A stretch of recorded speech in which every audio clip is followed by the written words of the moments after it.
Okay, तो start करते हैं आज की क्लास। और आज की क्लास में हमारे पास जो टॉपिक हैं बचे कुछ इस चैप्टर के, बस ये चैप्टर बहुत जल्दी खत्म हो जाएगा। नया चैप्टर इक्विलिब्रियम स्टार्ट करेंगे हम। पहली बुक का लास्ट चैप्टर बस ये रह जाएगा आपका, और बाकी हो जाएगा ये खत्म। तो क्योंकि हम चैप्टर कर रहे हैं सिक्स्थ, और सिक्स्थ में लगभग एक्सरसाइज के हमने सभी क्वेश्चन कर लिए। कुछ क्वेश्चन हैं जो अभी रहते हैं, जैसे आज की क्लास में हम करेंगे। ये है question number 12, question number 12, question number 13, question number 14।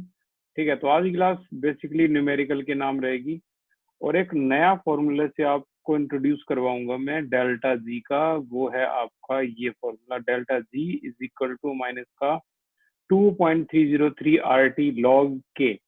ठीक है ना। गिब्स फ्री एनर्जी का एक और फॉर्मूला है, और उसके बाद ये सारे फॉर्मूले होते हैं खत्म। यानी इतना तो पता लग गया होगा कि delta G is equal to delta H minus में टी डेल्टा एस।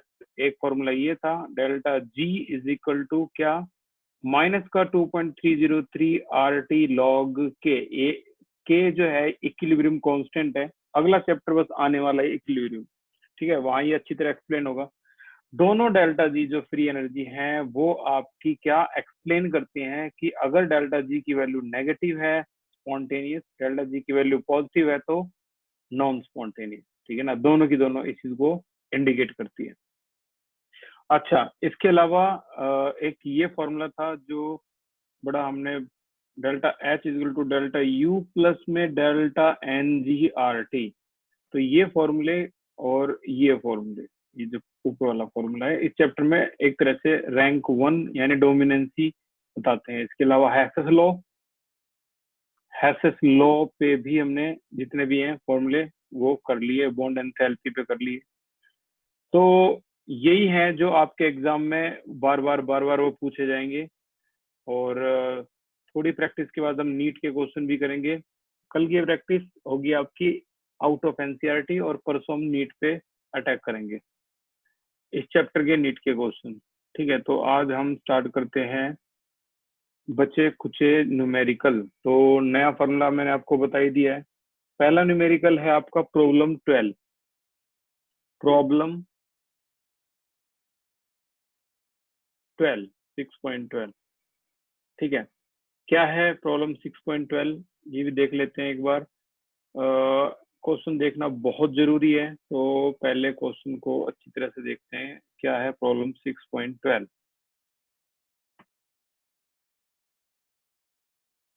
प्रॉब्लम 6.12 ये है आपकी प्रॉब्लम 6.12, और इसमें जो कुछ भी दिया हुआ है उसे ध्यान से देखना। कैलकुलेट डेल्टा जी नॉट निकालना for the conversion of 3/2 O2 से O3 ओजोन बन रहा है। टेम्परेचर गिवन है, केपी की वैल्यू भी गिवन है। अब देखो के क्या है, यहाँ जो के है वो जो है equilibrium constant in term of pressure. एक होता है के सी, ये सारी अगले चैप्टर में आने वाली है। के पी, के सी, के ए, के बी, के डब्ल्यू, ठीक है ना। और इसके अलावा और भी सारे जितने इक्विलिब्रियम कांस्टेंट होते हैं सारे आ जाएंगे। P for pressure, C for concentration, A acid, B base, W water. तो ऐसे ऐसे आपके सारे आ जाएंगे अगले चैप्टर में। यहाँ थोड़ी सी झलक दिखा रखी है इनकी। तो क्वेश्चन कैसे करना है, तो भाई 6.12 का आंसर ये रहा। This is your 6.12 problem. 3/2 O2 gas phase will give you O3 gas phase. और यहाँ पर टेम्परेचर दे रखा उन्होंने क्वेश्चन में 298 केल्विन है। प्रेशर जो केपी की वैल्यू है वो भी दे रखी है, कितनी, 2.47 इंटू 10⁻⁻23, और आर की वैल्यू गिवन है 8.314 जूल पर केल्विन पर मोल, ये गिवन है। तो अभी मैं थोड़ी कैलकुलेशन आपको बता दूं, क्योंकि इक्विलिब्रियम अभी स्टार्ट नहीं हुआ है। तो delta G not is equal to minus का 2.303 R T log K P या के सी जो भी है, माइनस का 2.303 आर की वैल्यू 8.314 ये जूल में है, तो कोई ज्यादा दिक्कत होने वाली है नहीं। टेम्परेचर 298 केल्विन, लॉग केपी की वैल्यू जो है वो है क्वेश्चन में गिवन 2.47 10 की पावर -29। ठीक है, अब करना कुछ ऐसे है, देखो ये तो सारी मल्टीप्लीकेशन है यहाँ से यहाँ तक।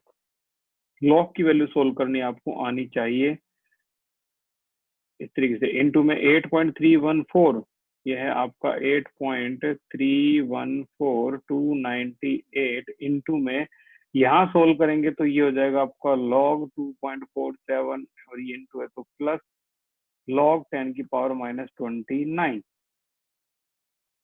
पूरे को अगर हम सोल्व कर दें तो यहाँ जो आएगा वो ये आ जाएगा -2.3038.314298 इनटू में, इसको अगर रीसेट कर दूं सारी को, ये 29 यहाँ आ जाएगा। इसकी वैल्यू देख के हम लिखेंगे तो 28.6093 ये आ जाएगा, और माइनस माइनस मल्टीप्लाई करेंगे तो आपको जैसे दिख ही रहा है प्लस 163,000 जूल पर मोल, और इसको किलो जूल में करेंगे तो प्लस का 163 kilo joule per mole. The sign positive indicate that this is non spontaneous reaction.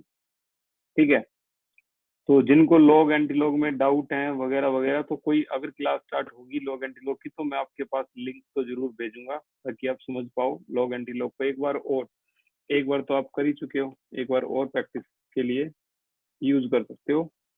Move करते हैं अगले क्वेश्चन की तरफ जो कि है प्रॉब्लम 30। अब की बार क्वेश्चन में क्या कहा है कि अब की बार इक्विलिब्रियम कांस्टेंट ही निकालो, यानी के की वैल्यू को निकालो। रिएक्शन आपके सामने, gas phase gas phase gas phase, aqueous और liquid phase. Standard gives free energy delta G naught अब की बार दे रखी है, लेकिन वो किलो जूल में, और आपको के निकालनी है। तो देखना भाई, क्वेश्चन है प्रॉब्लम 2.6.13। रिएक्शन जो गिवन है इस बार वो है अमोनिया प्लस CO2। ये इक्विलिब्रियम का साइन होता है भाई, देख लो ध्यान से। ठीक है, नॉर्मली इस साइन को ऐसे भी रिप्रेजेंट कर देते हैं, ये भी इक्विलिब्रियम का साइन माना जाता है, ये भी इक्विलिब्रियम का साइन माना जाता है। क्या कोई बता सकता है NH2CO NH2 को क्या कहते हैं? Raise your hand.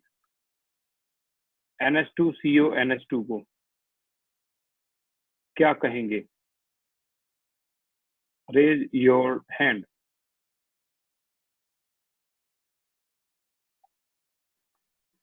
Very good. Apurva बताइए क्या कहेंगे इसको? यूरिया। क्या बात है, दिस इज यूरिया। अपूर्वा, आपने इंटरनेट पे सर्च कर दिया गया थी देर में ये? नो नो सर, ये सर हमें पढ़ाया है सर इसी बार क्लास में, तो वही बार थोड़ा डाउट था। Very good very good. चलो ठीक है, ये यूरिया है।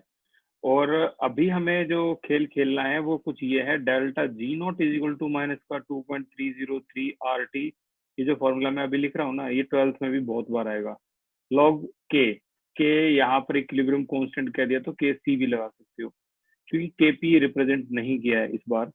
डेल्टा जी नॉट की जो वैल्यू है वो गिवन दे रखी है क्वेश्चन में। डेल्टा जी नॉट है आपकी कितनी? माइनस का 13.6 किलो जूल पर मोल। और इसके अलावा टेम्परेचर 298 अगर नहीं भी दिया तो आपको रूम टेम्परेचर लेना जो कि होता है 298। अच्छा, जूल में है और ये केल्विन में है, तो इसको किलो जूल को जूल में करेंगे 13,600 आ जाएगा, जूल पर मोल आ जाएगा। ठीक है, सारी वैल्यू को पुट करके देखते हैं। और वैसे भी आर की वैल्यू तो बता ही देती है कौन सी वैल्यू क्या होनी चाहिए। 8.314 जूल पर केल्विन पर मोल, ये कहता है कि ये जूल रिक्वायर्ड है और केल्विन, तो जूल हमने कर दिया है और केल्विन भी कर दिया है। तो सभी वैल्यू को पुट अगर मैं करूं तो ये 13,600 is equal to -2.303, R 81314, T 298 और log KC आपको फाइंड आउट करना है।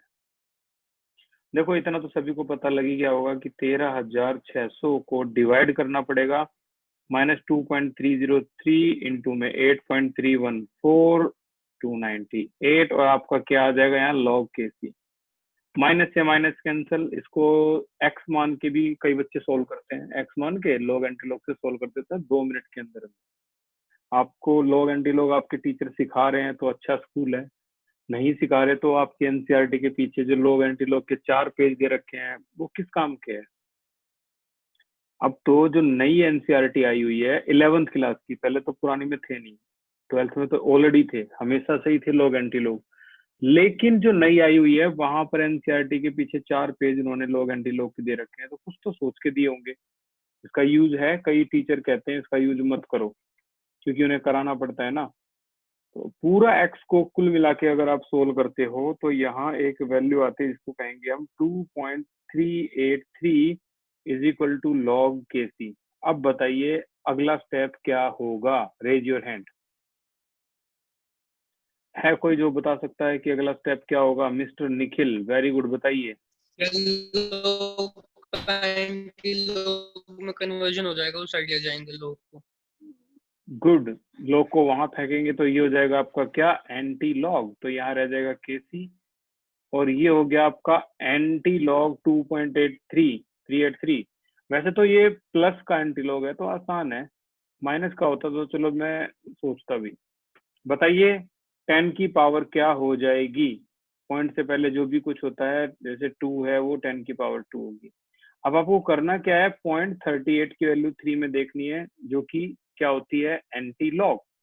तो लॉग एंटी लॉग के लिए अगर मैं टेबल आपको दिखाऊं, ये टेबल है भाई लॉग एंटी लॉग की, और यहाँ 0.30 क्या 0.38 की 3 में देखनी है, तो मैं कोशिश करूंगा आपको ये टेबल विजिबल हो जाए। ये देखो एंटी लॉग है, ठीक है, तो कैसे देखते हैं, 0.38 की 3 में ये है आपका, और मैं थोड़ा सा जूम कर देता हूँ, 0.38 ये रहा, और उसकी पहली वाली होती है 0, देखो ये 0 है, ये 0 है पहली वाली, फिर 1 होता है, फिर 2 होता है, फिर 3 होता है। तो पहली 0.38 की 0 में ये है, 0 में ये है, 1 2 3, तो ये है आपका आंसर 2415, 2415। तो भाई आपका आंसर आ गया है 2415, दिस इज योर आंसर 2415। और रूल क्या होता है, एक डिजिट के बाद पॉइंट लगाते हैं, दिस इज योर केस 2415 10 की पावर 2, परफेक्ट आंसर, ठीक है।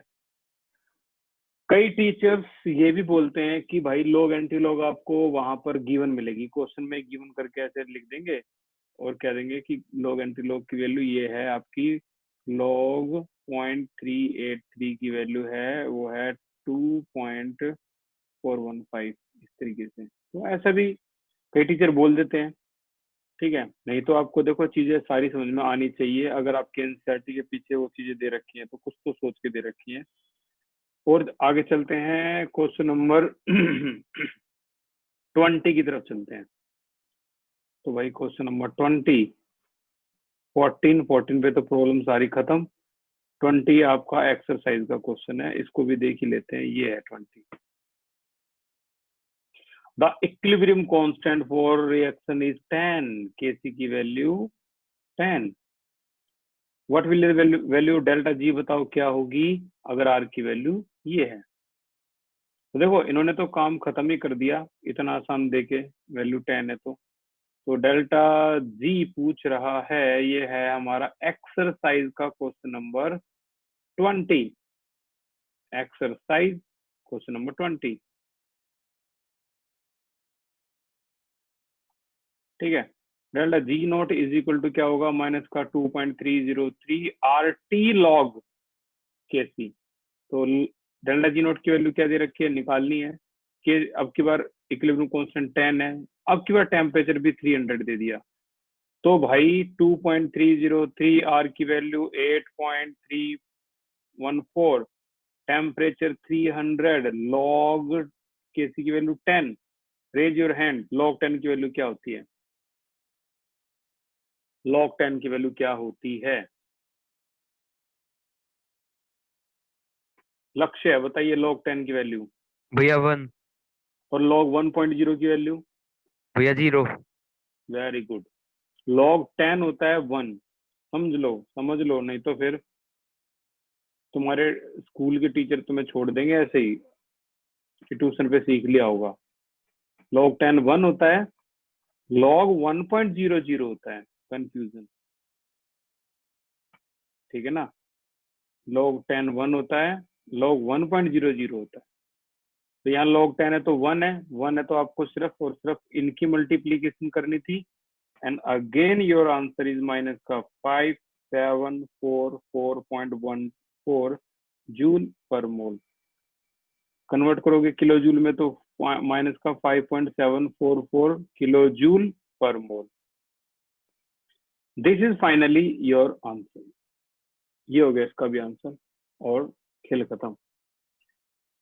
अच्छा, और सुनो, और क्या क्या क्वेश्चन आए हुए हैं कुछ एक्स्ट्रा एनसीईआरटी से। देखो कल जो क्वेश्चन होंगे वो एनसीईआरटी से बाहर के होंगे, यानी जो एक्स्ट्रा बुक है ना प्रैक्टिस के लिए, जैसे टुगेदर विद एमटीजी है, कॉम्प्रिहेंसिव है, ठीक है ना, अलग अलग जो भी बुक है उसमें से हम प्रैक्टिस करेंगे। तो देखते हैं कितने क्वेश्चन आएंगे जो काम के होंगे आपके और जो लास्ट ईयर में पूछे गए हैं कभी ना कभी।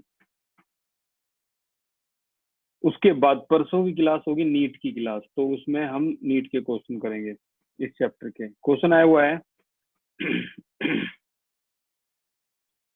Why is the entropy of perfectly crystalline solid 0? Why entropy of perfectly crystalline solid is 0? Raise your hand. क्या आंसर होगा इसका? Entropy of perfectly crystalline solid is 0. Raise your hand. Nitish बताइए। भैया उनमें इन जो सॉलिड होता है उनके बीच में फोर्स ऑफ अट्रैक्शन बहुत ही कम हो जाता है, जिसकी वजह से उनके अंदर रैंडमनेस बहुत ही नेग्लिजिबल हो जाती है। जो फोर्स ऑफ अट्रैक्शन ज्यादा हो जाता है, ठीक है ना, जिसकी वजह से रैंडमनेस बहुत ही कम हो जाती है। बिल्कुल, तो आंसर यही था। लेकिन परफेक्टली क्रिस्टलाइन सॉलिड जो होता है, जैसे अगर मैं कहूँ एब्सोल्यूट जीरो किसे कहते हैं, एब्सोल्यूट जीरो एक ऐसा टेम्परेचर है -273.15 डिग्री सेल्सियस, इतना कम टेम्परेचर यानी 0 केल्विन, इतना कम टेम्परेचर जहां पर दो चीजें बिल्कुल खत्म हो जाती है। क्या? एक डिसऑर्डरनेस। अगर आप सॉलिड के अंदर देखोगे तो क्या उसके पार्टिकल अपने जगह से दूसरी जगह ट्रांसफर होते हैं क्या? नहीं। Disorderness 0, randomness 0। जब ना तो रैंडमनेस है ना डिसऑर्डरनेस है, तो इसीलिए उसकी एंट्रोपी भी क्या हो जाती है? 0। मैं पढ़ रहा हूँ परफेक्ट आंसर, और कई बच्चों ने ना कहा है कि इसके बाद का जो सिलेबस है वो आपको नहीं मिला वगैरह वगैरह, तो मैं इसको ना आज ही सेंड कर दूंगा आपको फोटो क्लिक करके, तो आप चेक कर लेना। एट 0 केल्विन आंसर है, at 0 kelvin comma there is perfectly ordered arrangement of constituent particle of a pure crystalline substance and thus there is no disorder at all, hence entropy will be 0। Entropy इसकी 0 हो जाती है क्योंकि disorder नहीं होती, randomness भी खत्म हो जाती है। किसमें? 0 केल्विन पे। इसे कहते हैं परफेक्टली क्रिस्टलाइन सॉलिड इज 0। तो ये क्वेश्चन था, ये भी हमारा जो है वो होता है खत्म। एक क्वेश्चन और मैं लिख देता हूँ यहाँ पे प्रैक्टिस के लिए, फिर हम आगे चलते हैं। तो भाई एक क्वेश्चन और देख लो। क्वेश्चन है right the condition, right the condition in term of delta H and delta H when the reaction would be always spontaneous when reaction would be always spontaneous, दोनों के बारे में आपका क्या विचार है? रिएक्शन स्पॉन्टेनियस चाहिए भाई, कैसे भी करो, always spontaneous. Okay, raise your hand. Hint के लिए मैं बता देता हूँ, हिंट ये है delta G is equal to delta H minus में T delta S. Always spontaneous करने के लिए तुम इनका क्या करोगे? एक चीज जो बिल्कुल कभी गलत हो ही नहीं सकती, निखिल बताइए। भैया मैं ये कह रहा था, इसके लिए नहीं किया मैंने हैंड रेज, मैंने पहले भी किया था कि वो जो आप नोट्स की पिक सेंड करते हो थोड़ा सा भैया, बिल्कुल ब्लर आ अगर गया। हो सके तो एक एक करके सेंड कर दिया, अगर निकलवाते हैं हम लोग तो वो बहुत ज्यादा छोटा है। चलो कोई नहीं, मैं एक काम करता हूँ, उसकी पीडीएफ बना के कर देता हूँ, प्रॉब्लम होगी नहीं। ठीक है, रितु बताइए क्या आंसर है? भैया हम है ना डेल्टा एच को नेगेटिव मान लेंगे, फिर डेल्टा एच को भी पॉजिटिव, तो हमारा डी वो डेल्टा जी अपने आप ही नेगेटिव हो जाएगा सॉल्व करने पे, तो जो प्रोसेस स्पॉन्टेनियस हो जाएगी। बिल्कुल, देखो अगर मैं डेल्टा एच की वैल्यू नेगेटिव ले लूं और डेल्टा एस की वैल्यू पॉजिटिव ले लूं, तो यार आंसर तो हमेशा डेल्टा जी का क्या आएगा? ऑलवेज नेगेटिव आएगा। तो ये वो कंडीशन है जहां पर ये जो वैल्यू है वो क्या हो जाएगी? Always spontaneous. तो देखो क्या आंसर क्या है, when delta H is negative and delta S is positive, then delta G will be negative and process will become spontaneous according to the formula this। ठीक है ना, तो बड़ा सिंपल सा है, इसकी वैल्यू को कंडीशन के हिसाब से ले लेंगे। मैं जो भी टॉपिक है इसके बाद के जो बच्चों ने मेरे को बताए हैं, मैं वहां से बाद के टॉपिक जितने भी हैं इनकी पीडीएफ आपके पास सेंड कर दूंगा, जो नया हमारे पास नोट्स हैं उसमें से। आगे चलते हैं, अब हम कहाँ पे? लास्ट प्रॉब्लम पे चलते हैं। ठीक है ना, ये लास्ट प्रॉब्लम है प्रॉब्लम 6.14। इसके बारे में बता दूं, कई बच्चे तो इसको छोड़ ही देते हैं, और ये अगर एग्जाम में आई तो ये 3 मार्क्स की आएगी। क्या है प्रॉब्लम, एक बार चेक कर लो पूरा का पूरा। ये है आपकी प्रॉब्लम,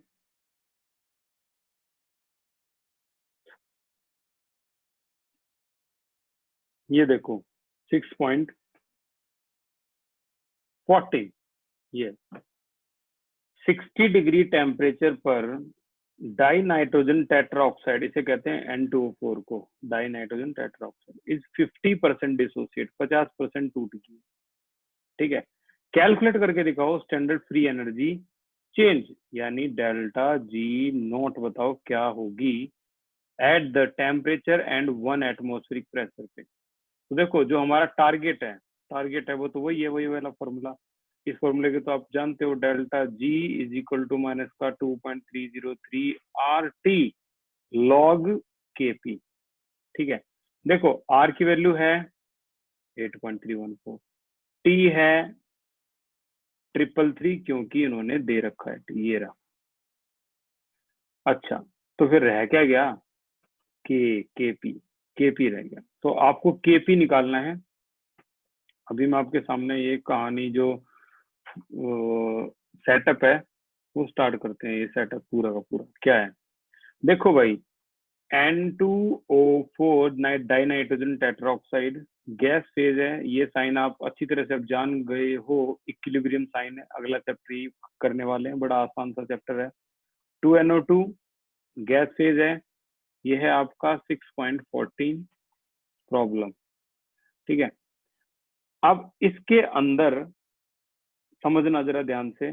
सबसे पहले हमारा काम है किसी तरह, पहले और भी देख लो अच्छी तरह से, डेल्टा जी नोट निकालना है माइनस का 2.303 आर टी लॉग केपी। सब है केपी नहीं है, केपी निकालना है। ठीक है भाई, केपी निकल सकता है, केपी निकल सकता है। मैं आपको ना इक्विलिब्रियम के बारे में एक छोटी सी चीज बताया था। इक्विलिब्रियम कांस्टेंट कहते हैं किसे? प्रोडक्ट अपॉन में रिएक्टेंट। प्रोडक्ट क्या है? NO2, रिएक्टेंट क्या है? ये, इसी को कहते हैं इक्विलिब्रियम कांस्टेंट। तो इन टर्म ऑफ प्रेशर होता है तो साइन ऐसा होता है, प्रेशर ऑफ NO2 गैस है। चेक करो कितना है, आगे 2 है, पावर लगा दो, रिप्रेजेंटेशन देखो। प्रेशर ऑफ N2O4 कितना है, 1 है, तो पावर 1 लगा दो, ये 1 है यहाँ पे तो पावर 1 लगा दो। ठीक है, तो आपको क्या पता होना चाहिए कि आपके लिए कुछ नया है जो मैंने लिखा है, मुझे अच्छी तरह पता है आपके लिए नया है, और इक्विलिब्रियम स्टार्ट होगा तो 3 दिन के अंदर अंदर ये बहुत पुराना हो जाएगा, क्योंकि वहाँ ये चीजें बहुत आम है, प्रोडक्ट अपॉन में रिएक्टेंट। ठीक है, अब प्रेशर ऑफ NO2 कैसे निकालोगे भाई? प्रेशर ऑफ NO2 ये आ गया आपका Dalton law of partial pressure. क्या होता था, P टोटल इनटू में मोल फ्रैक्शन, या इसी की लैंग्वेज लिख देता हूँ, P टोटल इनटू में mole fraction of NO2। P total कितना है क्वेश्चन में गिवन है 180 m। अब आ गया मोल फ्रैक्शन पता होना चाहिए। मोल फ्रैक्शन के लिए कहाँ जाओगे आप भाई? मोल फ्रैक्शन NO2 के चाहिए तो भाई वो कैसे निकल सकते हैं, number of mole of NO2 upon number of mole of NO2 हो गया, तो number of mole of NO2 plus number of mole of N2O4, ये होता है मोल फ्रैक्शन। देखो कहानी कहाँ से कहाँ चली गई। हमें क्या चाहिए था, हमें Kp चाहिए था। Kp चाहिए तो आपको ये फॉर्मूला करना पड़ेगा, ये दोनों चाहिए तो आपको ये वाला फॉर्मूला चाहिए। अब ये चाहिए तो आपको नंबर ऑफ मोल चाहिए। नंबर ऑफ मोल कई बच्चे क्या करते हैं, देख के लिख देते हैं भाई नंबर ऑफ मोल इसके क्या है 2, इसके क्या है 2 और इसका क्या है 1।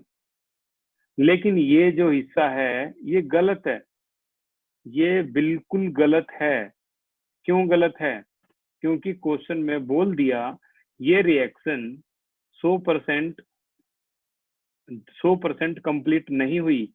कितने परसेंट कंप्लीट हुई है देखो क्वेश्चन में, this reaction is 50% complete, 50% dissociate हुई है, बस 50%। अगर ये 100% डिसोसिएट होती तो आप ये लिख सकते थे 2 डिवाइडेड बाई 2 और 1 जो इसके आगे लिखा हो। चलो बताइए, अपना हैंड रेज करना जो चीज मैं पूछूं।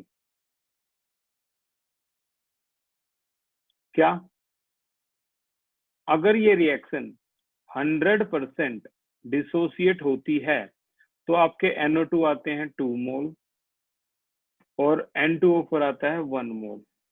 तो बताइए यही रिएक्शन 50% डिसोसिएट होगी तो NO2 कितना आएगा? अपूर्वा क्या बात है, बताइए अपूर्वा क्या कितना आएगा? 1 और N2O4 कितना रह जाएगा? सर 1/2। Very good. देखो 50% डिसोसिएट का मतलब है ये आपका 2 की जगह 1 हो गया और ये 1 की जगह हाफ हो गया, ये है 50% डिसोसिएट का मतलब। तो समझ लो अच्छी तरह से, यहाँ से आंसर स्टार्ट कर रहा हूँ। पहले रिएक्शन आपको टॉप पे लिखनी पड़ेगी, कहने का मतलब पहले रिएक्शन उसके बाद ये जो अब मैं यहाँ लिख रहा हूँ, after 50% dissociation number of mole of NO2 कितना माना जाएगा 1, number of mole of N2O4 कितना माना जाएगा 0.5। तो फिर सभी वैल्यू को अगर हम पुट करने लगे तो NO2 ये तो हो गया 1, ये हो गया आपका 1 प्लस में 0.5। तो आंसर क्या आया? आंसर आया 1 अपॉन में 1.5, पॉइंट काट दो पर 10, आंसर आया 2/3। क्या आ गया 2/3। ये मोल फ्रैक्शन NO2 का है तो उसकी जगह रख दो 2/3, तो मल्टीप्लाई कर दो, आपका आंसर आ गया इसका प्रेशर ऑफ NO2 2/3। अच्छा ये प्रेशर ऑफ NO2 है 2/3 का स्क्वायर, तो क्या कोई बता सकता है प्रेशर ऑफ N2O4 क्या होगा? ओके NO2 का प्रेशर है 2/3, सुनो मेरी बात ध्यान से, NO2 का प्रेशर है 2/3, टोटल प्रेशर है 1, तो बताओ N2O4 का प्रेशर क्या आएगा?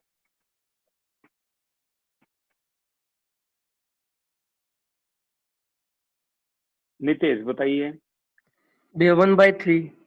वेरी गुड, 1/3, क्योंकि टोटल प्रेशर तो 1 है ना, तो यहाँ से आप बिंदास लिख सकते हो N2O4 का प्रेशर आएगा 1 माइनस में 2/3, and you know very well after LCM जो भी है 1/3, तो यहाँ वैल्यू आ गई 1/3 का स्क्वायर, सॉरी स्क्वायर तो है ही नहीं, यही है। तो आंसर क्या है भाई, 4/9 मल्टीप्लाई बाई 3/1, आंसर आया 4/3।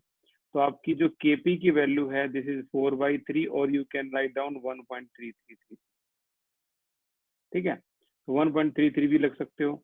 सभी वैल्यू पुट कर दूं मैं, 2.303 इंटू आर 8.314, टेम्परेचर कितना 60 डिग्री यानी 333 हो गया, और केपी की वैल्यू लॉग 1.33। सॉल्यूशन करेंगे वही 13 की 3 में वैल्यू देखेंगे लॉगरिथम, तो आंसर आएगा माइनस का 76,000 जूल पर मोल। किलो जूल करेंगे तो यहाँ आ जाएगा आपका माइनस 763.8 किलो जूल पर मोल, ठीक है। तो ये था वो जेंट क्वेश्चन, जिसको अगर मैं थोड़ा बहुत रिपीट करूं तो मैं फिर से रिपीट करता हूं। हमारे पास मेन फॉर्मूला ये था, लेकिन हमारे पास केपी नहीं था। केपी निकालने के लिए जब हमने ये लगाया तो हमारे पास ना तो प्रेशर ऑफ NO2 था, ना प्रेशर ऑफ N2O4 था। प्रेशर ऑफ NO2 निकालने के लिए जब हमने फॉर्मूला लगाया तो हमारे पास टोटल प्रेशर तो था, बट मोल फ्रैक्शन NO2 नहीं था। मोल फ्रैक्शन NO2 के लिए जब हमने ये फॉर्मूला लगाया तो हमारे पास नंबर ऑफ मोल नहीं थे। नंबर ऑफ मोल निकालने के लिए हमने जब ये प्रोसेस अपनाया कि 50% डिसोसिएशन हुआ है, तो हमारे पास नंबर ऑफ मोल आ गए। जैसे ही आ गए तो ये लगा लो सारी कहानी सोल्व होती चली गई। इन द एंड कुछ भी ऐसा नहीं रहा जो सोल्व ना हुआ। तो ये था हमारा यहाँ का ये क्वेश्चन खत्म। किसी का कोई भी डाउट तो उसको बताना। नितेश बताइए, कोई डाउट? भैया आपने मुझे कहा था कि वो ब्लैक बॉडी रेडिएशन और उसका बता दूंगे क्वांटम। हाँ बिल्कुल, मेरे को अच्छी तरह याद है। आपने जो क्वेश्चन पूछा था, जो ग्राफ था इंटेंसिटी और लैम्डा के बीच में, ठीक है ना, इंटेंसिटी ऑफ लैम्डा, और ये इंक्रीज होगी डिक्रीज।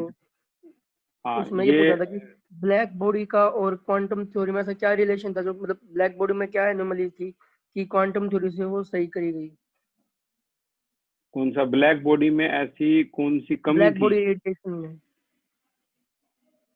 ब्लैक बॉडी रेडिएशन तो सीधी सीधी सी एक ही बात करता है कि वो आइडियल बॉडी जो अपने अंदर से ना ये एनर्जी निकालना शुरू कर दे, हर वो बॉडी जो ऐसे रेडिएशन निकालती है उसे ब्लैक बॉडी कहते हैं। हाँ, इंटेंसिटी वाला जो खेल था वो खेल अलग था। फिर भी मैं इसको एक बार एक्सप्लेन करूंगा। अभी तबीयत थोड़ी खराब सी थी मेरी, तो आज मैं ये कर नहीं पाया।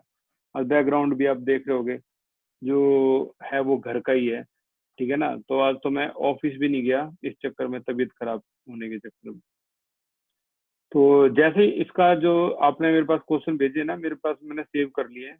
बिल्कुल इस पे अच्छी तरह रिसर्च करेंगे हम, और एक नतीजे पे पहुंचेंगे कि क्या तुम्हारा जो डाउट है वो। इस क्वेश्चन से रिलेटेड अगर कोई क्वेश्चन पूछना चाह रहा है तो आप बताइए, किसी का कोई डाउट हो तो यहाँ इससे रिलेटेड। और बाकी कल हम बिल्कुल डिस्कस करेंगे भी नितेश उसको, जो आपने मेरे पास प्रॉब्लम भेजी है। फिर हम इक्विलिब्रियम स्टार्ट कर देंगे, और आज की ये एक तरह से लास्ट क्लास है थर्मोडायनेमिक।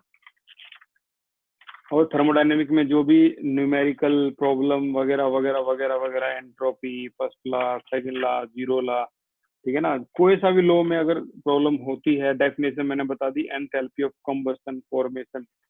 अच्छा, एक बार हैंड रेज करो और ये बताओ आपके नोट्स कहाँ तक अवेलेबल है और किससे आगे आपके नोट्स नहीं है। कहाँ तक के मेरे को सेंड करने हैं नोट्स? हैंड रेज करो।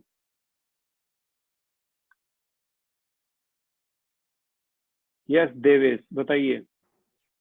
सर जीरो लो तक ही है, उसके बाद का कुछ भी नहीं है। अच्छा, तो जीरो लो तक है, फर्स्ट लो, सेकंड लो, थर्मो, ये नहीं है कुछ भी?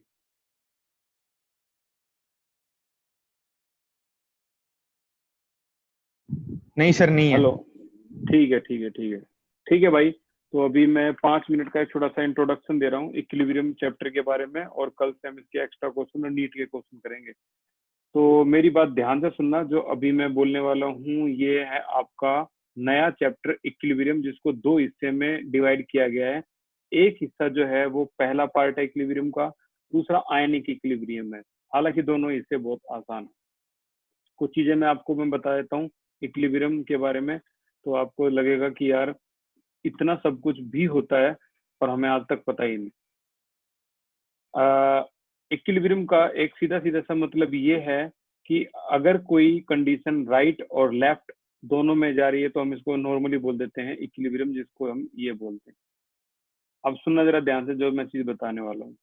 अगर मैंने एक गिलास में जिसका पानी है और इसका टेम्परेचर 0 डिग्री सेल्सियस है, और अगर मैंने इसमें एक आइस क्यूब डाल दी, पानी का टेम्परेचर है 0 डिग्री सेल्सियस, तो मुझे बता दो ये आइस क्यूब पिघलेगी या नहीं पिघलेगी, और पिघलेगी, बस इतना ही बता दो फिलहाल, तो पिघलेगी या नहीं पिघलेगी। Raise your hand.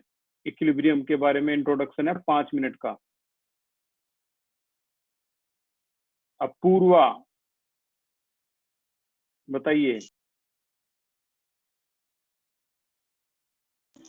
Sir, I guess it will melt. Sanidhya बताइए।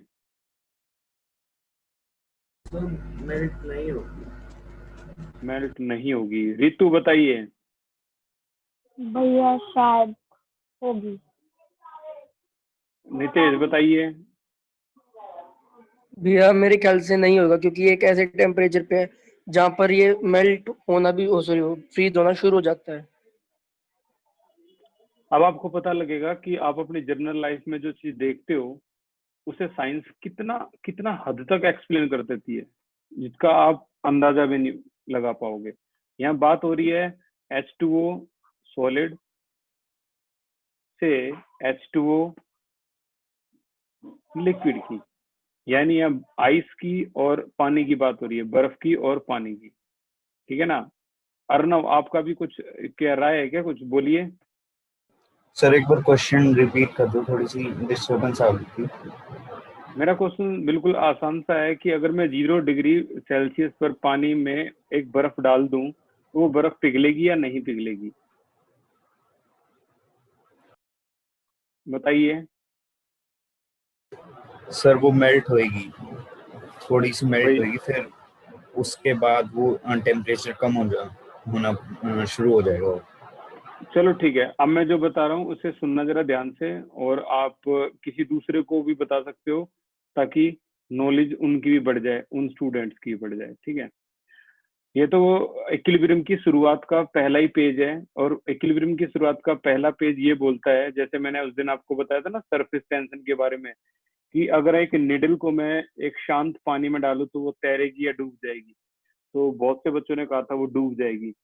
यहाँ में अब जो मैं बता रहा हूँ ना उसे ध्यान से सुनना। वो बर्फ ना मेल्ट भी हो रही है, मेल्ट भी हो रही है, and at the same time वही बर्फ क्रिस्टल भी बना रही है। यानी सॉलिड से लिक्विड जाना मेल्टिंग, लिक्विड से सॉलिड में जाना सॉलिडिफिकेशन या फ्रीजिंग। यानी वो मेल्ट भी हो रही है और वो फ्रीज भी हो रही है। आपने सोचा कभी ऐसा? ये देखो, वो फ्रीज भी हो रही है और वो मेल्ट भी हो रही है। अब सुनना जरा जो मैं चीज बताता हूँ आपको। जब बर्फ को हम ऐसे 0 डिग्री सेल्सियस, मैं बता दूं पहले 0 डिग्री वो टेम्परेचर है जहां पर बर्फ जमना शुरू होती है, स्टार्ट टू फ्रीज, पिघलना शुरू होती है, स्टार्ट टू फ्रीज। यानी जो चीज हमें दिखाई नहीं देती वो ये है कि अगर बर्फ के 5 पार्टिकल टूटकर लिक्विड बन गए ना, उसी समय लिक्विड के 5 पार्टिकल जम के बर्फ बन गए। यानी ये 5 पार्टिकल बर्फ बना रहे हैं, उसी टाइम इसके 5 पार्टिकल, ये 5 पार्टिकल लिक्विड बना रहे हैं, उसी टाइम इसके 5 पार्टिकल आइस बना रहे हैं। एट द सेम टाइम दोनों काम हो रहे हैं। यहाँ पर रेट ऑफ फ्रीजिंग बिल्कुल इक्वल हो गया रेट ऑफ मेल्टिंग, और आपको ये आइस क्यूब ऐसी की ऐसी दिखाई देती है, जो कि लगातार पिघल भी रही है और उसी समय वो जम भी रही है, दोनों की दोनों। देख लो, अंदाजा लगा लो ये साइंस कहाँ तक गई हुई है, ठीक है ना। फ्रीजिंग भी और मेल्टिंग भी, दोनों काम हो रहे हैं यहाँ पे। तो इसे कहते हैं हम कि इक्विलिब्रियम कैसा होता है भाई, इक्विलिब्रियम डायनेमिक होता है, डायनेमिक, ठीक है ना। इसे डायनेमिक इक्विलिब्रियम भी बोलते हैं, जहां दोनों काम होते हैं, फ्रीजिंग भी और मेल्टिंग भी। अब अगर कोई क्वेश्चन पूछना है तो हैंड रेज करो। अपूर्वा, अब बताइए क्या प्रॉब्लम है आपकी। सर अगर अगर हम इसी वाटर को सर 1 डिग्री पे लेके जाते हैं तो सर मेल्ट तो सर, मगर उसमें ऐसा भी होता है कि सर एकदम थोड़ा सा भी सर वो दोबारा क्रिस्टल्स बना लेता है सर, उसका क्रिस्टल बनाने का रेट बहुत कम हो जाता है, मगर होता है थोड़ा सा होता है, बट 0 डिग्री एक ऐसा टेम्परेचर है जहां पर क्रिस्टल बनने शुरू होंगे, ठीक है ना, स्टार्ट। तो 0 डिग्री, इसीलिए क्वेश्चन में 0 डिग्री स्पेशल पूछा गया था कि इस पे ऐसा क्या होगा, ठीक है। तो ये इक्विलिब्रियम डायनेमिक है तो किस तरीके से है, वगैरह वगैरह।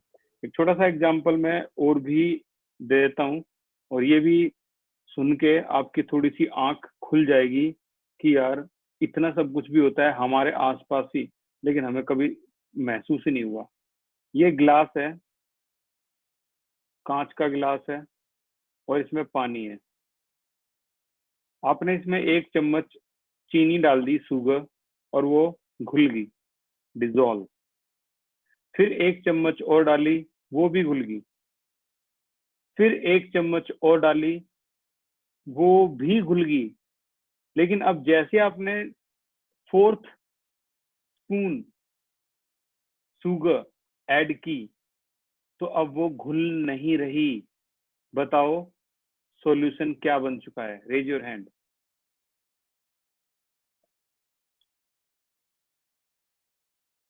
A solution in which no more solid will be dissolved at a particular concentration। तो अब सॉल्यूशन क्या बन चुका है, सानिध्य बताइए। Saturated solution. वेरी गुड, ये है इसका नाम, सैचुरेटेड सॉल्यूशन। ऐसा सॉल्यूशन जो एक बार बन जाए ना तो उसके बाद इसमें क्रिस्टल डिजोल्व नहीं होते। अब अपना ना सोच का दायरा बढ़ाना कि ना, जब आपने 4th चम्मच चीनी डाली थी ना, तो वो चीनी के पार्टिकल, क्रिस्टल ऐसे कैसे दिखाई दे रहे थे हमें, जैसे यार ये तो घुल ही नहीं रहे। लेकिन जब बारीकियां देखी गई इसमें तो ये पाया कि यार शुगर और सॉल्यूशन, इसके 5 पार्टिकल अगर घुल रहे हैं, डिजोल्व हो रहे हैं, उसी टाइम सॉल्यूशन में से 5 पार्टिकल क्रिस्टल बना के चीनी बना रहे हैं। ये क्रिस्टल वैसे ही हैं जैसे आप गरम गरम जलेबी को अपने फ्रिज में रख दो तो सुबह उस पे व्हाइट व्हाइट कलर का आप देखते हो, ये उसे कहते हैं क्रिस्टलाइजेशन। यानी कितनी अजीब बात है, चीनी शुगर घुल भी रही है और उसी टाइम वो क्रिस्टल भी बना रही है। That's why it is called dynamic equilibrium. Equilibrium क्या है, डायनेमिक। ये जो साइन आपको दिख रहा है ना, ये कोई ऐसे वैसे थोड़ा लगा दिया कि कुछ नहीं मिल रहा था तो यही लगा दिया।